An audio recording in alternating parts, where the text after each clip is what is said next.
तेजस्वी यादव की press conference, वो बिहार में जिस तरीके से लगातार हत्या की वारदात सामने आ रही है उसी पर अपनी बात रखते हुए आपको नजर आ रहे हैं। और बीजेपी नेता सुरेंद्र सिंह केवट की जो हत्या हुई है उसको लेकर तेजस्वी यादव ने बिहार की नीतीश सरकार को घेरा के, और लगातार जिस तरीके से मामले बढ़ रहे हैं और लॉ एंड ऑर्डर की सिचुएशन बनी है बिहार में, चुनाव होने हैं इसी साल कुछ महीनों के बाद, और चुनाव से पहले विपक्ष के पास एक बहुत बड़ा मुद्दा है कानून व्यवस्था का। तेजस्वी यादव प्रेस कॉन्फ्रेंस करते हुए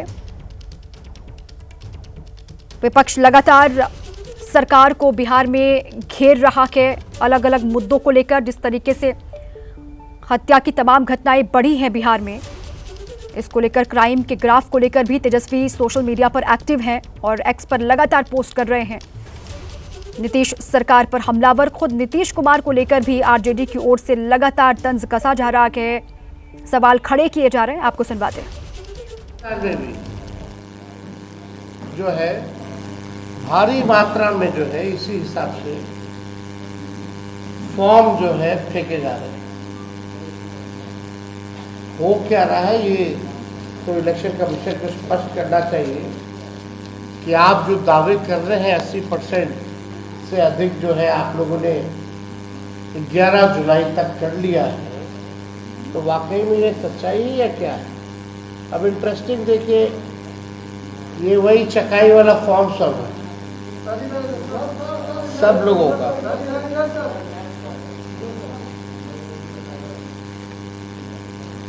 ये सोनो प्रखंड का जो हम बता रहे थे,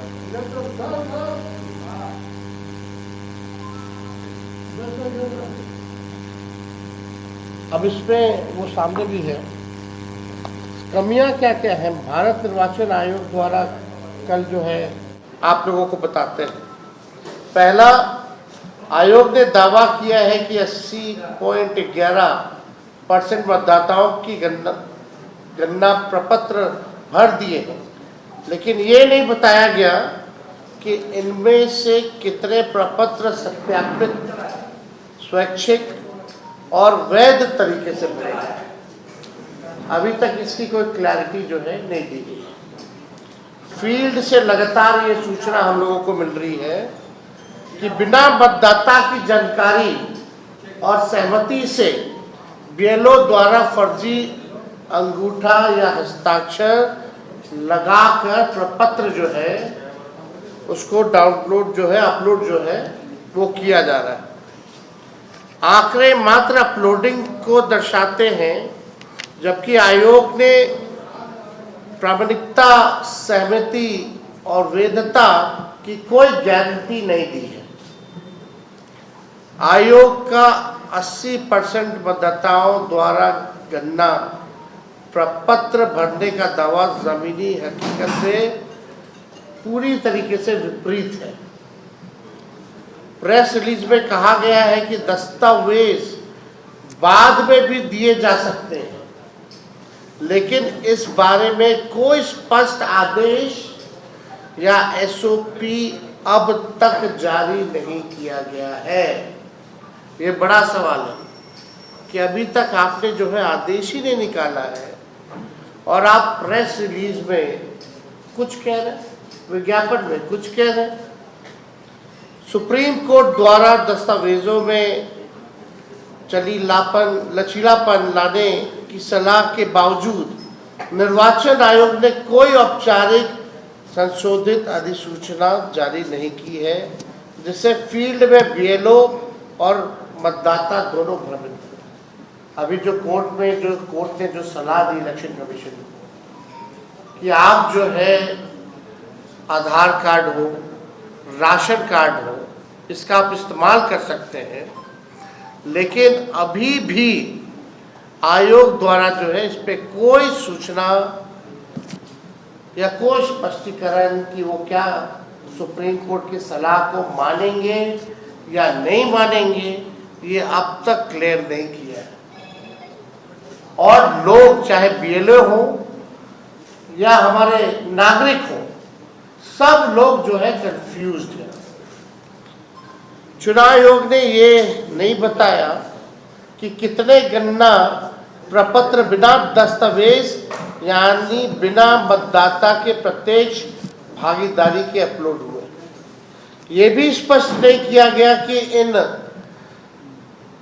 4,66,00,000 डिजिटलाइज फॉर्म में से कितनों ने आधार यानी EPIC से वेरिफिकेशन हुआ है, यानी चुनाव आयोग फर्जी अपलोडिंग की संभावनाओं पर जो है चुप है।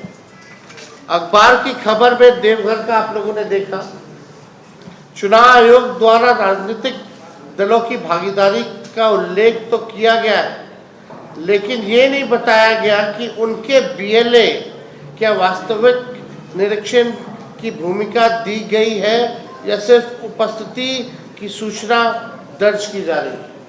अभी भी पॉलिटिकल पार्टीज के जो BLO हैं उनकी क्या भागीदारी है, वास्तविक निरीक्षण की भूमिका दी गई है कि नहीं दी गई है, या सिर्फ उपस्थिति की सूचना दर्ज की जा रही है। कई जिलों में विपक्षी दलों के BLA को सूचित नहीं किया गया, यानी जो अपोजिशन पार्टी जो हम लोगों के BLA हैं उनको अभी तक सूचित नहीं किया गया है और प्रक्रिया में सक्रिय भागीदारी से रोका गया है। इस पर कोई संज्ञान नहीं है। कई जिलों में 5वां टारगेट ड्रिवन अपलोडिंग, ये चुनाव आयोग की विश्वसनीयता खत्म हो रही है। BLO और ERO पर 50% प्लस अपलोडिंग का अनौपचारिक लक्ष्य थोपे जाने की कई रिपोर्ट आ चुकी है। आयोग ने इस पर कोई स्पष्टीकरण, खंडन, नियंत्रण का उपाय नहीं बताया, जिससे पूरा अभियान गैर पारदर्शी बन गया है। जो ECI जो नेट है कि सफलता के दावे किए जा रहे हैं, लेकिन फील्ड में सर्वर डाउन है, OTP की समस्या आ रही है, लॉगिन एरर आ रहा है, दस्तावेज अपलोड फेलियर हो रहा है, गलत मैपिंग जैसे गंभीर टेक्निकल समस्याएं जो है लगातार सामने आई हैं। तकनीकी शिकायतों की लगातार अनदेखी की जा रही है। इन शिकायतों के लिए BLO या मतदाता को कोई सपोर्ट सिस्टम, टिकटिंग पोर्टल या हेल्पलाइन उपलब्ध नहीं कराई गई। अगर समस्या आ रही है तो उसका बैकअप होना चाहिए, एक सपोर्ट सिस्टम होना चाहिए, कम से कम हेल्पलाइन जो है वो उपलब्ध कराना चाहिए, पोर्टल जो है वो खोलना चाहिए, टिकटिंग। 7वां 25 जुलाई की समय सीमा से पहले अपलोडिंग पूरा करने की बात कही जा रही है कि 25 जुलाई से पहले हम जो है सभी लोगों का कर लेंगे, जिससे गुणवत्ता और वैधता की जगह संख्या और गति पर जोर दिया जा रहा है। मतलब बस आपने DM का भी वो ऑडियो जो वायरल हुआ, आपने सुना कि आप डिस्ट्रीब्यूशन में कम, कलेक्टिंग में ज़्यादा हम लोगों को ध्यान देना है और बिना डॉक्यूमेंट के। चुनाव आयोग कहता है आदेश में कि डॉक्यूमेंट लगेगा और DM साहब कहते हैं कि डॉक्यूमेंट की आवश्यकता नहीं है, बिना डॉक्यूमेंट के ही आप दीजिए। यानी हमको क्वालिटी काम नहीं करना है, बढ़िया से काम नहीं करना है। अब हम पे प्रेशर है, हमने जबान दे दी है, सुप्रीम कोर्ट में भी बोला है कि हम कर लेंगे सर, उसलिए अब केवल जो है संख्या को पूरा करने का उस पर ध्यान जो है इन लोगों का लगा हुआ। ऐसा प्रतीत हो रहा है कि चुनाव आयोग की ये SIR प्रक्रिया एक आई वॉश है। चुनाव आयोग ने BJP प्रधानमंत्री नरेंद्र मोदी के निर्देश पर बूथ के आंकड़ों के हिसाब से पहले ही जोड़ तोड़ कर रखा है, सब पहले से तय। हम आपको इंटरेस्टिंग डेटा भी हम लाए हैं, वो थोड़ी देर में हम आप लोगों को दिखाएंगे। लग रहा है कि मतलब BJP के इशारे पे ये लोग काम कर रहे हैं और ये केवल प्रक्रिया जो है आई वॉश का।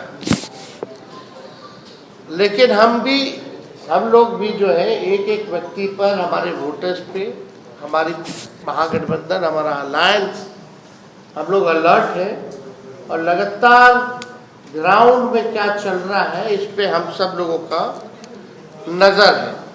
और केस सुप्रीम कोर्ट में भी है। अब की बार बिहार से आर पार होगा और मोदी जी और इलेक्शन कमीशन ये ना समझे कि गुजरात है, ये जो है बिहार है और बिहार के लोग सचेत हो चुके हैं, अलर्ट है। आप देखिएगा यहाँ 90% मतदाता वंचित उपेक्षित वर्ग से हैं। उनकी रोटी छीन सकते हैं, लेकिन वोट का अधिकार जो है भाजपा इलेक्शन कमीशन छीन नहीं सकती। चुनाव आयोग की गरिमा, पारदर्शिता और निष्पक्षता की रक्षा के लिए हमने बार बार आयोग से आग्रह किया